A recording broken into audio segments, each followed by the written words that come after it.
ಉತ್ತರ ಕರ್ನಾಟಕ ನ್ಯೂಸ್, ಇದು ಕನ್ನಡದ ಉಸಿರು. 2027ರ ಏಷ್ಯಾ ಕಪ್ ಕ್ರಿಕೆಟ್ ಟೂರ್ನಿಗೆ ದಿನಾಂಕ ನಿಗದಿಯಾಗಿದೆ. ಮುಂದಿನ ವರ್ಷ ಜೂನ್ 18ರಿಂದ ಪಂದ್ಯಾವಳಿ ಆರಂಭವಾಗಲಿದ್ದು ಜುಲೈ 4ರಂದು ಮಹಾ ಫೈನಲ್ ಜರುಗಲಿದೆ.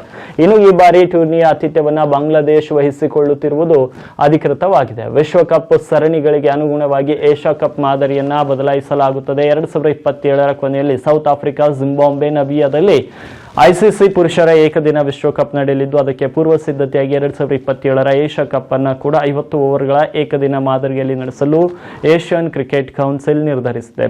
ಬಾಂಗ್ಲಾದೇಶ ಕ್ರಿಕೆಟ್ ಮಂಡಳಿ ಟೂರ್ನಿಯನ್ನು ಯಶಸ್ವಿಯಾಗಿ ನಡೆಸಲು 3 ಪ್ರಮುಖ ನಗರಗಳ ಕ್ರೀಡಾಂಗಣಗಳನ್ನು ಪ್ರಸ್ತಾಪಿಸಿದೆ. ಈ ಸ್ಟೇಡಿಯಂಗಳಿಗೆ ಎಸಿಸಿ ಕಡೆಯಿಂದ ಗ್ರೀನ್ ಸಿಗ್ನಲ್ ಸಿಗುವುದು ಖಚಿತ ಎಂದು ವರದಿ ಕೂಡ ಆಗಿದೆ. ಹಾಗಾಗಿ ಆ ಸ್ಟೇಡಿಯಂಗಳು ಯಾವುದೆಂದು ನೋಡೋದಾದ್ರೆ ಮೀರಾಪುರ್ ಢಾಕಾದಲ್ಲಿರುವ ಶೇರೆ ಬಾಂಗ್ಲಾ ರಾಷ್ಟ್ರೀಯ ಕ್ರಿಕೆಟ್ ಕ್ರೀಡಾಂಗಣ ಮತ್ತು ಚತೋಗ್ರಾಮ್ನ ಬೀರ್ ಶ್ರೇಷ್ಠ ಫ್ಲೈಟ್ ಲೆಫ್ಟಿನೆಂಟ್ ಮತಿಯೂರ್ ರೆಹಮಾನ್ ಕ್ರೀಡಾಂಗಣ ಮತ್ತು ಸ್ಲಹೆಟ್ನಲ್ಲಿ ಸ್ಲಹೆಟ್ ಅಂತಾರಾಷ್ಟ್ರೀಯ ಕ್ರಿಕೆಟ್ ಕ್ರೀಡಾಂಗಣ. ಈ ಟೂರ್ನಿಯ ಫೈನಲ್ ಪಂದ್ಯವನ್ನ ಢಾಕಾದ ಶೇರೆ ಬಾಂಗ್ಲಾ ರಾಷ್ಟ್ರೀಯ ಕ್ರಿಕೆಟ್ ಕ್ರೀಡಾಂಗಣದಲ್ಲಿ ಆಯೋಜಿಸಲು ಬಾಂಗ್ಲಾದೇಶ ಕ್ರಿಕೆಟ್ ಬೋರ್ಡ್ ಪ್ಲಾನ್ ರೂಪಿಸಿದೆ. ಬಾಂಗ್ಲಾದೇಶವು ಕೊನೆಯದಾಗಿ 2016ರಲ್ಲಿ ಏಷ್ಯಾ ಕಪ್ T20 ಮಾದರಿಯನ್ನು ಆಯೋಜಿಸಿತ್ತು. ಈಗ ಸುದೀರ್ಘ 11 ವರ್ಷದ ಬಳಿಕ ಆತಿಥ್ಯವನ್ನು ವಹಿಸಲು ಸಜ್ಜಾಗಿ ನಿಂತಿದೆ. ಅದರಂತೆ 2027ರ ಏಷ್ಯಾ ಕಪ್ ಏಕದಿನ ಟೂರ್ನಿಯು ಬಾಂಗ್ಲಾದೇಶದಲ್ಲಿ ಜರುಗಲಿದೆ.